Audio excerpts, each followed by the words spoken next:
It looks like we're good to go, so we can get started. Good afternoon to everyone, and welcome to today's virtual design review panel meeting. This is the third item on the agenda today. I'm Joe Bordeloni, Development Planning Technician, host of this meeting, but panel member David Clusio will be the chair. In addition to the panel members, we have the applicant team, city staff, members of the public, and the media observing this meeting. Members of the public are welcome to observe the meeting only, please. This session is being recorded and will be uploaded to the DRP webpage. Just a reminder to please keep your microphones muted if you are not speaking. Thank you, David. You can please begin the meeting. Thank you, Joe. Good afternoon and welcome, everyone. Joe, can you please confirm that the session is being recorded? We are. And can you confirm that there are no changes to the agenda today? Correct. And also, I assume that there is no conflict of interest to any panel members. I'll take silence as agreement with that. Okay, this is the third item on the agenda today. It's the review of a mixed-use development consisting of two 6-story mixed-use buildings with one fronting onto James Street South, identified as Building 2, and one fronting onto Augusta Street, identified as Building 3. The lead planner in the file is Jennifer Allen. Good afternoon, Jennifer. We're ready for your presentation. Please keep the presentation under 10 minutes. Thank you, David. I will just share my screen. Okay. All right, can you see my presentation? Yeah. Great. So hi, everyone. My name is Jennifer Allen. I'm the Planner 2 on the urban team of the Development Planning section. And today we are discussing the development of 165 James Street South. So the proposal is to construct two 6-story mixed-use buildings, one fronting onto James Street South, as shown as Building 2, and one fronting onto Augusta Street, shown as Building 3. And so this proposed development has been designed in association with the building currently under construction at 18 Augusta, which is shown as Building 1 on this rendering. And so the parking for the three buildings is proposed to be provided within a common underground parking structure, particularly for the access. So Building 2 is proposed to contain 40 residential dwelling units and 400 square meters of ground floor commercial, which is intended to be a medical clinic, and a total of 31 parking spaces and 40 bicycle parking spaces are proposed for Building 2. The breakdown of the parking for the residential units and the commercial is 12 for the medical clinic and 19 for the residential units. Building 3 is proposed to contain 50 residential dwelling units and 465 square meters of ground floor commercial. And this is intended to be a restaurant with outdoor patios along Houston Street South and Augusta Street. And so a total of 19 parking spaces and 50 bicycle parking spaces are proposed for Building 3, entirely for the residential dwelling units. So this is the subject property. It is currently vacant and used as surface parking. And the stars indicate where the proposed two mixed-use buildings are going to be located. So the subject property is located within the downtown, and some of the surrounding uses include a 13-story building at the corner of Augusta and James Street South, the Medical Arts building at the northwest corner of Yonge and James Street South. There are two surface parking lots on the north side of Yonge Street, and there is a place of worship to the east of the subject property at the corner of Augusta and Houston Street South. And there are some 2 to 3 story commercial uses along James Street South and Augusta across from the proposed development. And then between the existing building, or the building that's currently under construction at 18 Augusta, is also located there. So the view of the this is the view of the subject property, specifically where Building 2 is proposed, as seen from the intersection of James Street South and Duke Street, looking east. This is the view of the subject property where Building 2 is proposed at the rear of the building, as seen from Houston Street South, looking west. This is the view of the subject property where Building 3 is proposed, looking south on Augusta Street.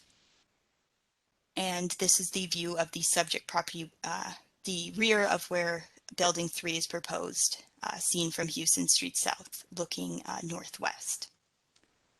So this is the view of some of the commercial buildings along James Street South, seen from the subject property, looking northwest down James Street South.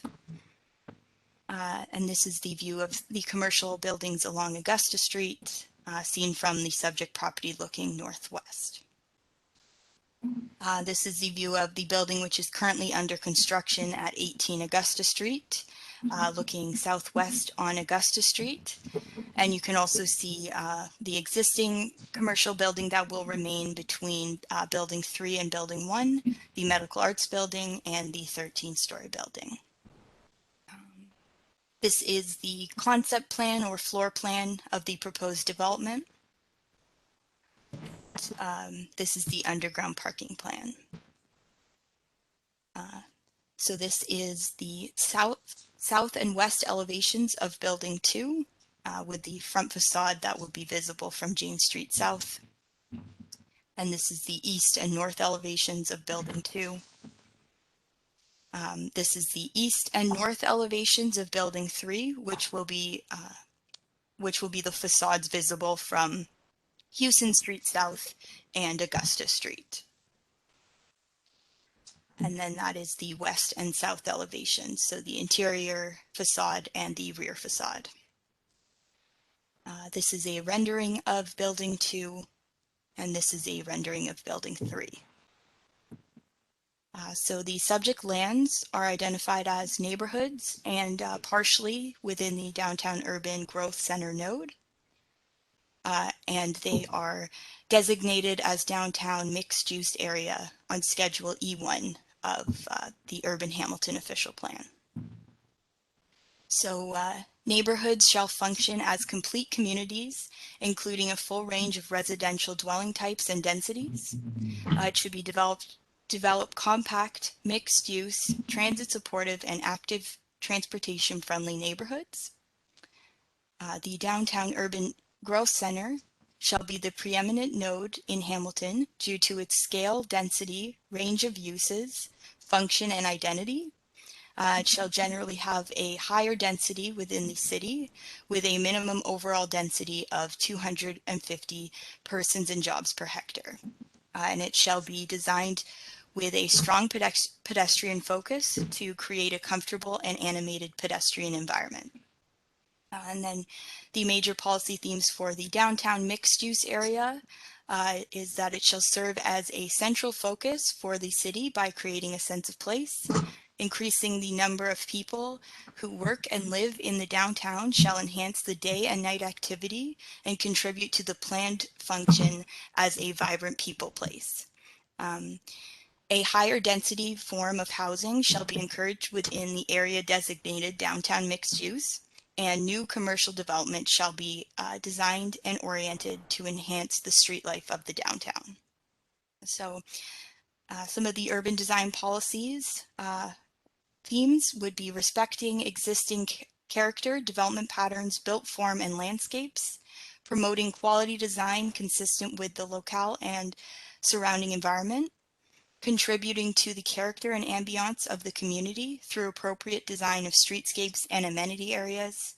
New development on pedestrian-focused streets shall enhance pedestrian comfort and street activity, complementing the existing massing patterns, rhythm, character, color, and surrounding context.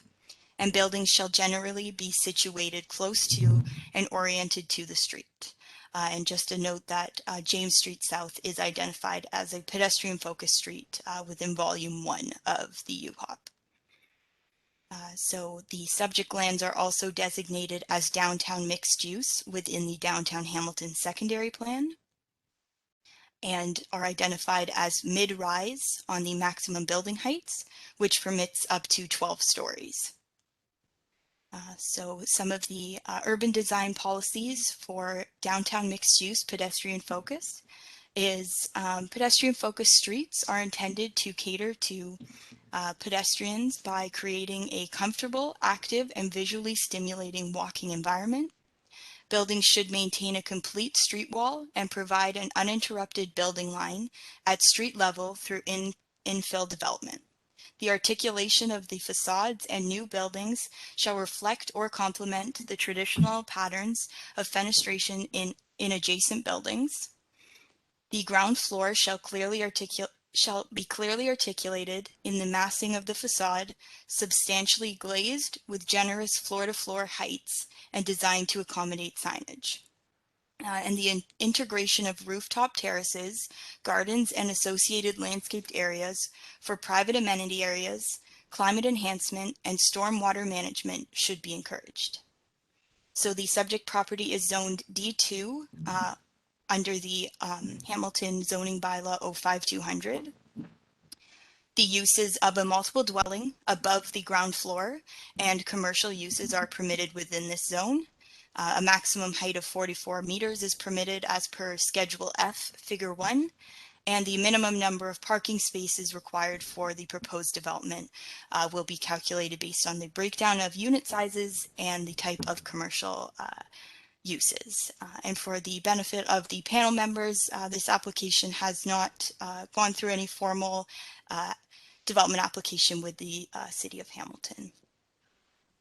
And so the specific areas of discussion would be, does this proposal promote intensification that makes an appropriate and innovative use of buildings and sites and is compatible in form and function to the character of existing communities and neighborhoods? Does the proposal complement and animate existing surroundings through building design and placement, as well as through the placement of pedestrian amenities?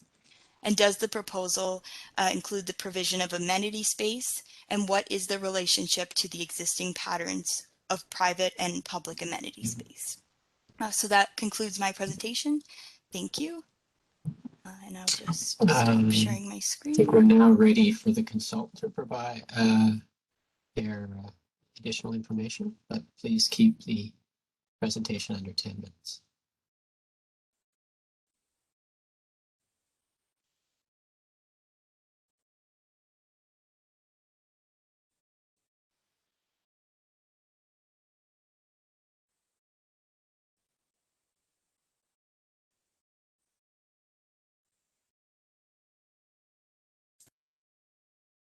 I don't know if somebody's trying to talk, but I'm not hearing anybody.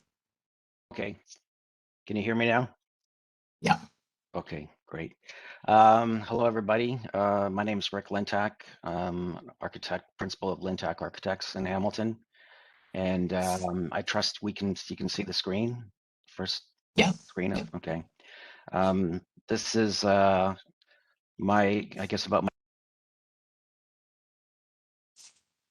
You've unmuted again there, Rick. Yeah. Sorry. Can you hear me? Yes. Okay. Trying to go to the next slide.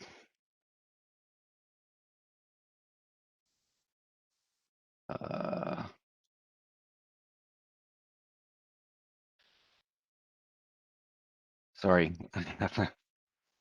Okay. This is probably my fifth project with Core Urban. I'm very lucky to be working with them. Their motto is develop different, and they really do develop differently. Our first project together was Witten Lofts, and then Empire Times on King William, Templar Flats on King William, around the corner on James South, King James, and then more recently the redevelopment or the development of 5361 King East.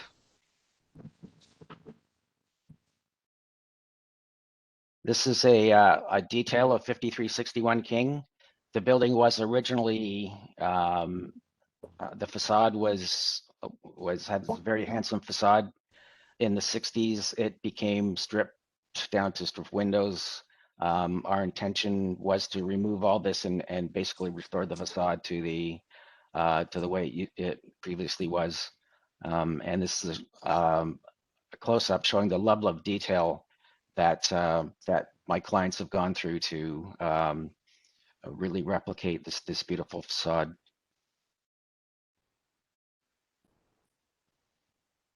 This is the building under construction.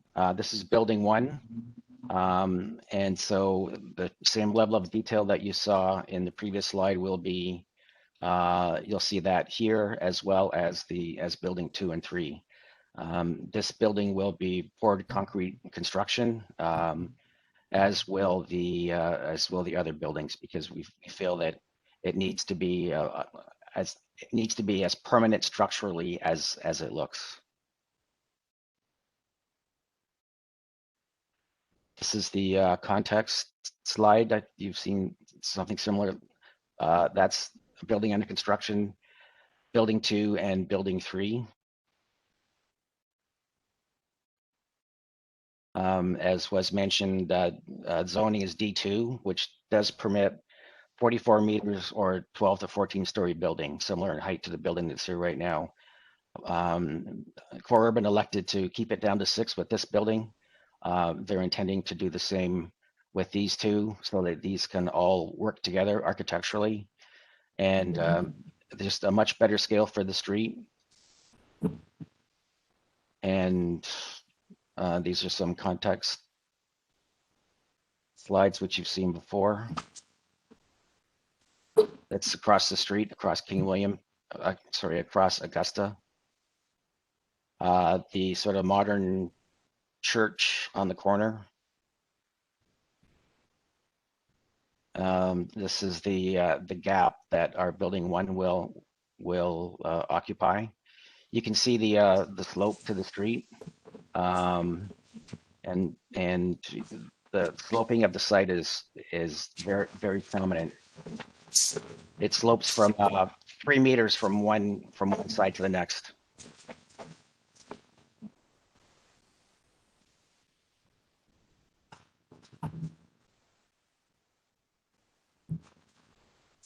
These are the sun shadows, which we developed to see what were the impacts of actually doing a 12 to 14-story building as of right. And everyone's so concerned about patios right now. And coincidentally, we're very close to this time of year. So if we had have built as of right, we would have been shadowing these patios, which is sort of the lifeblood of Augusta Street.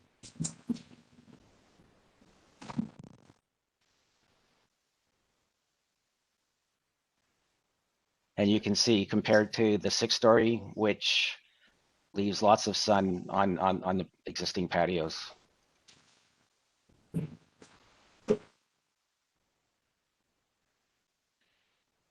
This is a precedent for what we're trying to achieve. This is the Bank of Hamilton building at the corner of King and James, and it's a bit of like an Italianate kind of style. Very handsome kind of tripartite building with the base, a middle, and a top. And coincidentally, this is a precedent for our building, which fronts onto Houston Street. It's sort of a turn of the century industrial building with lots of attention paid to detail. That basically the variation in the planes, creating shadow lines and interest with very simple means. And a precedent, we're taking our own work as a bit of a precedent. This is our Templar Flats project. This building is new. These were existing, but the facade here has the sense of more of a turn of the century facade, contrasted with a modern intervention on the top. This is the ground floor and site plan. So as you can see, Augusta is here, Houston is here. As I said, there's a 3-meter grade difference from here to here. So the proposal would be to basically enter the parking garage from James Street, go down the ramp, and that would peak underneath this service courtyard. So while we're at grade on Houston and Augusta, we're actually still 1 level below grade on James. And this is the parking level. This is the parking ramp, the parking that's currently under construction. Originally, this ramp curved in to service this building, but it's being constructed in a way that that should all approvals go our way, then that ramp will just carry all the way in, all the way straight. So there'll be one-way.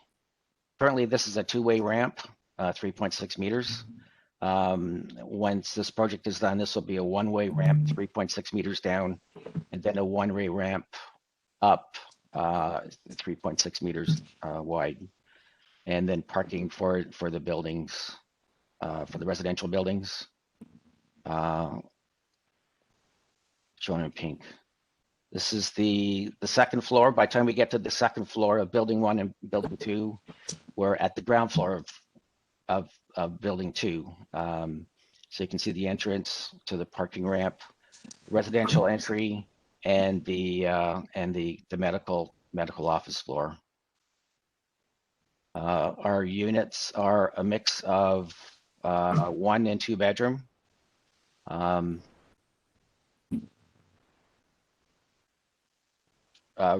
Fronting onto the street, and also the rear units fronting into the courtyard with large balconies. This is a slide that shows basically the difference in grade from James Street to Houston.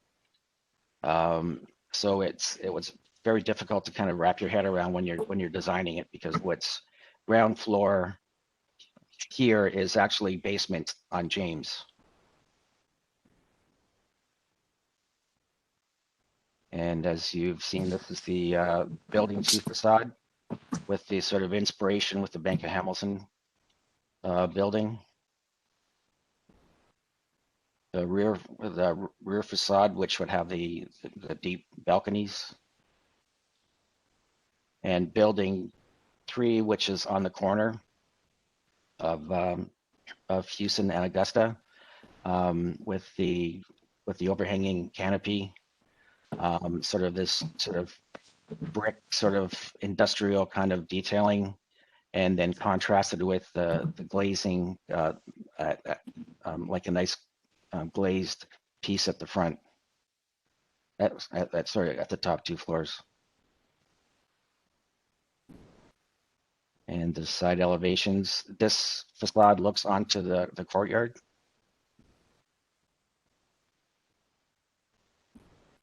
And this is an aerial view which indicates the sort of scale of the project that we're proposing. And a view from the back with the service courtyard entry from Houston, and back into this area that service building 1, or sorry, building 1, building 2, and building 3. It's the James Street perspective. You can see how the challenges of the slopes on the site, and more of an enhanced rendering, and an enhanced rendering of the building 3. That's my presentation. I can like me to stop sharing the screen. That's okay. Thanks, Okay. Rick. Thanks for your presentation. At this point, we'll ask each panel member to see clarification on any points. So the first person, I guess, would be Ed. Thank you. I actually have to leave, so I'm going to just give my very quick comments here, if that's all right with everybody. I can do it quite quickly. First off, compliments. I think everybody was very impressed with the commitment to the City of Hamilton, the spirit and the approach you're taking. And thanks for sharing the precedent projects that you've done, because they do share that, show that craft and care. Some of the quick comments would be, can there be more amenity space? Can that courtyard have a cover that allows it to be habitable? Can the rooftops be habitable and create amenity spaces for the occupants within these buildings? Within the building 2, I guess, and just generally appreciate the nod to context and the kind of historicism that's being kind of modeled. When I would look at Templar Flats, it's like amazing. It's like it does that, but then it transforms into a modern thing on top and on the sides. Not seeing that in these ones, and hoping that that's going to be the next round, because I think that's where it gets really exciting, and is the evolution of the city. So would love to see that. And I think, I think the rest are small points, but thank you very much, and look forward to seeing it again. Thank you. Thanks, Ed. I don't know if anybody else had to leave quite rapidly, but the next person on the end is Yana. Hi, we are doing just questions right now, right? Okay, Rapidly. I would like just to ask, it seems to me that this development will preclude any existing pedestrian movement throughout the block. And maybe I'm wrong, maybe you addressed it somehow, I just wanted to ask.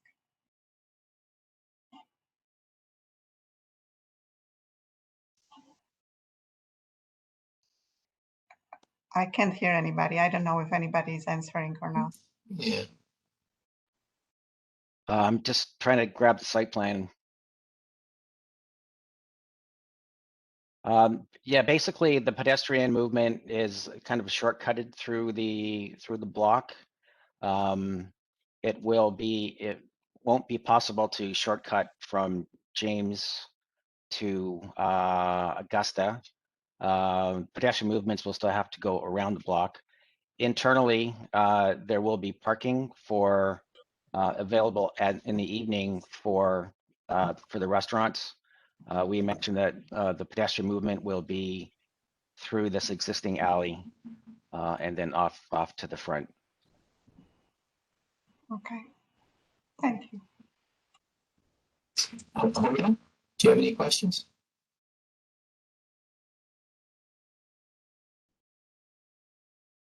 Sorry, who was that, David? Hoda.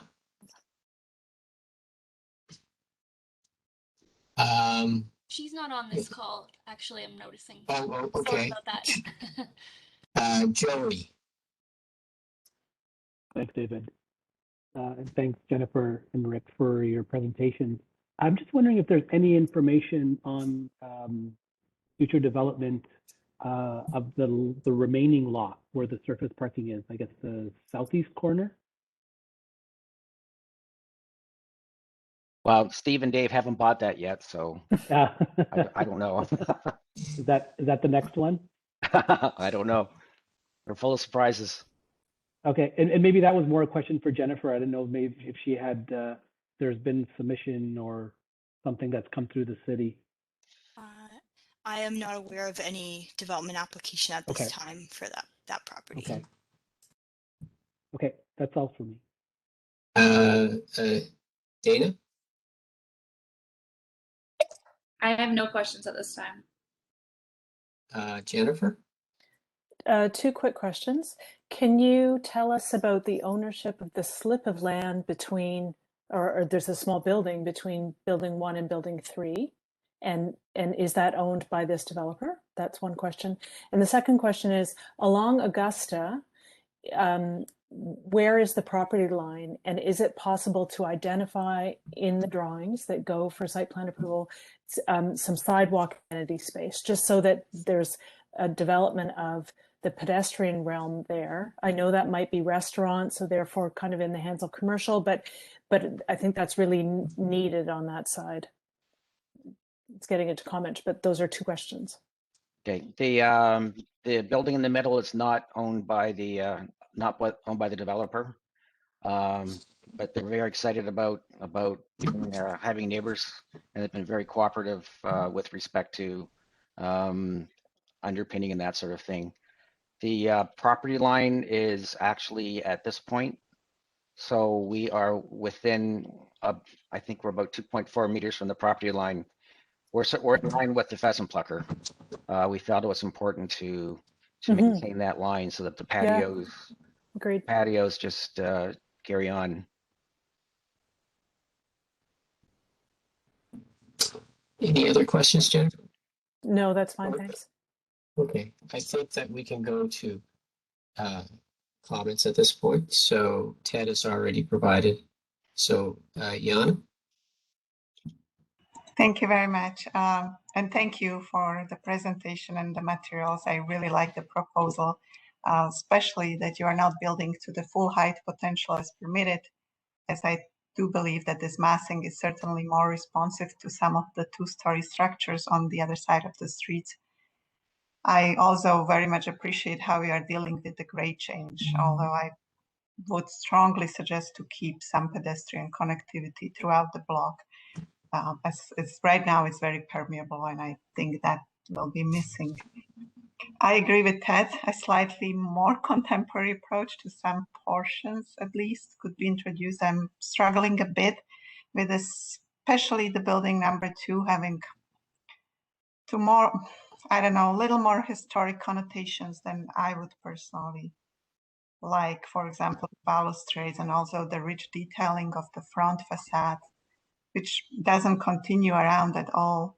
And I see that as a problem a little bit because these walls will be fairly visible, the flanking walls or side walls. And I'm struggling with the positioning of the windows along the sides, as it seems to me that there is no consideration of any of those small buildings ever developing.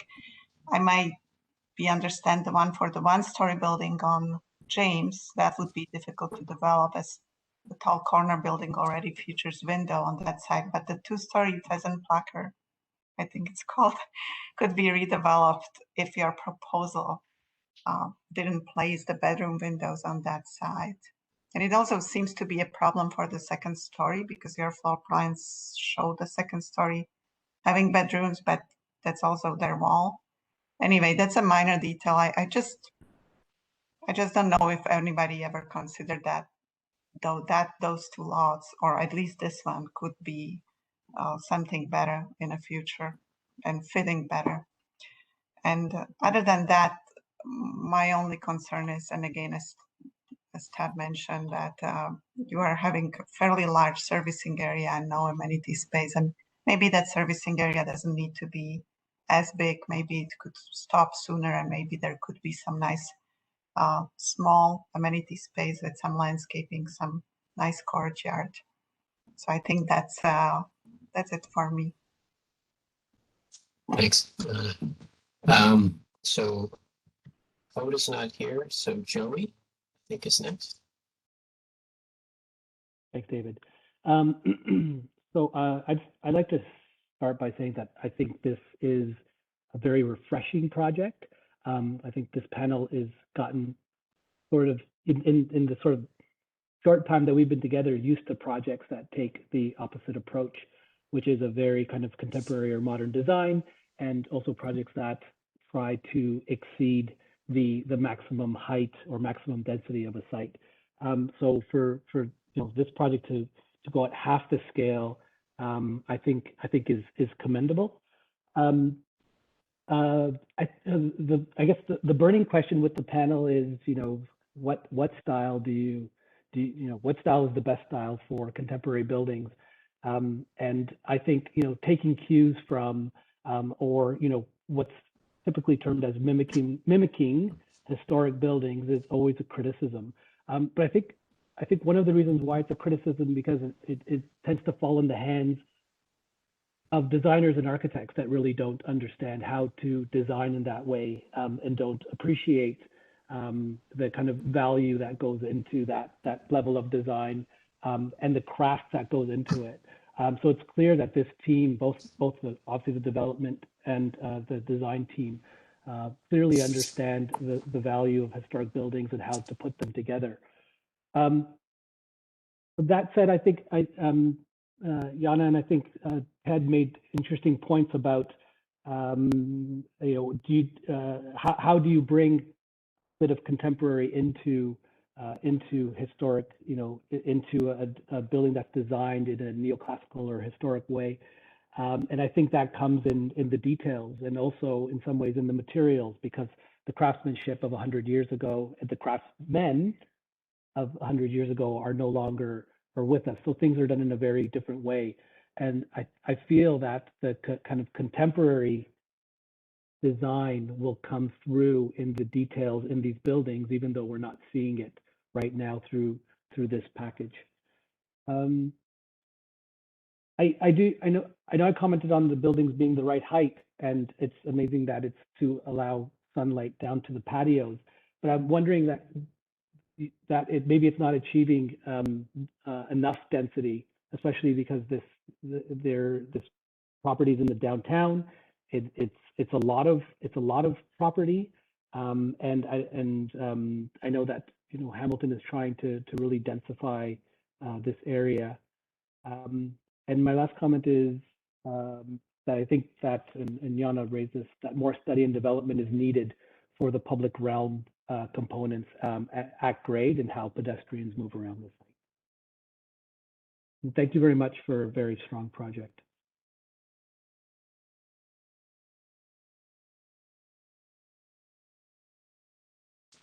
Sorry, Dana? Thank you. I would echo the comments of my fellow panelists before me that this is a strong project. The building placement, massing, and scale is all excellent. Like Joey, I said, like you could consider additional height or density to really improve the number of people living downtown, specifically given that it's transit supportive, walkable, and we're looking at needing housing in the province and across the country. I would focus on amenity space, looking at if there's opportunities for amenity space on the rooftops. These would be great views, but also, like Ted said, in the courtyard, perhaps more trees or canopies or places to sit, as I think that's one of the only things that are lacking in this proposal. Otherwise, I would note that Building 3 has fewer bicycle parking spaces than the other two. So it'd be good if you could look at options for kind of increasing that, because this will be an area where cycling currently is and will be in the future very, very easy to use, I guess. That's everything for me. Jennifer. Sure, thanks, David. A couple comments. I think I read in your submission that you're providing enough parking that meets the zoning requirements for the number of units, and there have been several comments here about increasing the density, and if I don't know if it's the market demand that's determining how many units you're providing, but if I would encourage the city to consider a variance providing less parking because this is downtown and because it's in a transit zone. Don't know if that's part of your pro forma, but just thought I'd toss that in there. I agree with my colleagues that your commitment to the level of craft and detailing is admirable, and you seem to have a fine hand to make this successful. So congratulations on that.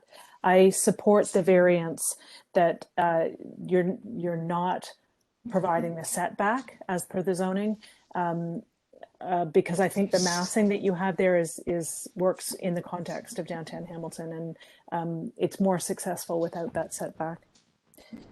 And then just amenity space, if there's a possibility to make roof terrace or even some green roof, just inhabitable or round green roof, just to make some outdoor space for people living downtown, that would be great.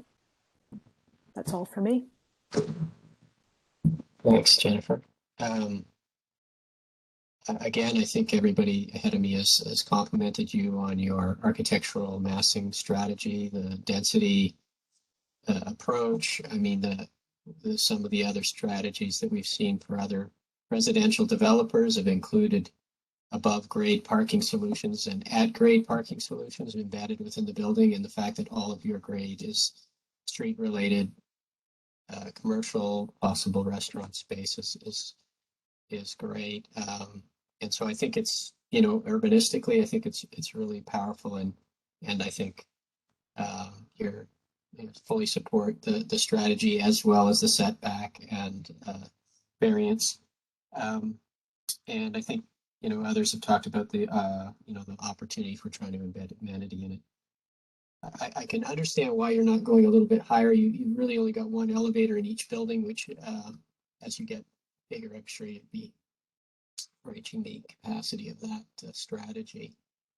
Also, I notice in the parking layouts that there's no backup space at the end in the one that you have on the slide here. The last two parking spaces getting in and out would be a little challenge. I don't know if the width is adequate there to not have a cul-de-sac, but I'm sure that that's all things that you'll work out. I too am a little nervous about the sort of, I would say, very historicist approach of the buildings, particularly building 2, without some kind of layer of contemporary overlay that you've achieved. And I think the one that you mentioned is called Templar Flats. I think that's I mean, I think it's a great example of the strategy that you propose, I think, for building 3. And I guess we're all wondering about building 2. And the concern, as I'm sure you're aware, is that if you replicate a heritage building too accurately, you know, you're challenging the authenticity of the fabric of the city in terms of presenting something that's clearly not of that era as if it was, and it starts to become more of a some kind of Walt Disney fake village type thing. And I think that I think a lot of Joey's comments about the quality of the craft and whatnot, I think based on the work that you've done in the past and the client's work or projects, we're feeling pretty optimistic that you will resolve this challenge. But as it's presented right now, if we didn't see those other projects, we'd be a lot more concerned about that degree of representation. And I guess there is also this question about the windows that are right against the property line. In the one that's facing the parking lot to the south on building 3, clearly you've set it back in, and we understand how that works. But the windows on the other side of building 3 to the west and the ones on the north and south of building 2 seem to be very close to the property line. We're just wondering, maybe this is a bit of a question you might want to elaborate on, but generally I'd have to say our net feeling is extremely positive. So you know, generally with some refinement, totally support what you're up to here. And with that, maybe you could shed some light on those windows, but otherwise, if you have any questions of us, we're happy to provide comment back. Well, we feel pretty confident that the pheasant plucker will not be replaced. It's got a very narrow footprint. We just can't imagine anyone trying to put another building in there of equal height or of the permitted 44 meters. So we're confident that will have that view for probably in perpetuity. And the window sprinklers, the windows are on the property line, but there are remedies to that with the building code with window sprinklers. So we think technically we can solve it. We don't think it's that much of a risk. You'll see on the south side of building 3, where we are on the property line, we have created that recess in anticipation that site may get redeveloped in the future. So we noticed that. Anyway, I don't know if you have any questions of us. I don't, well, it's very good comments. I think Dave and Steve are with us from Core Urban. I don't know if they have any questions. But if not, your comments are very helpful and they'll assist us going forward. Well, thank you for an excellent presentation. And, Thank you. If there are no other comments or questions, I'll adjourn the session. Thank you. Thank you. Thank you. Thank you. Thanks, everyone.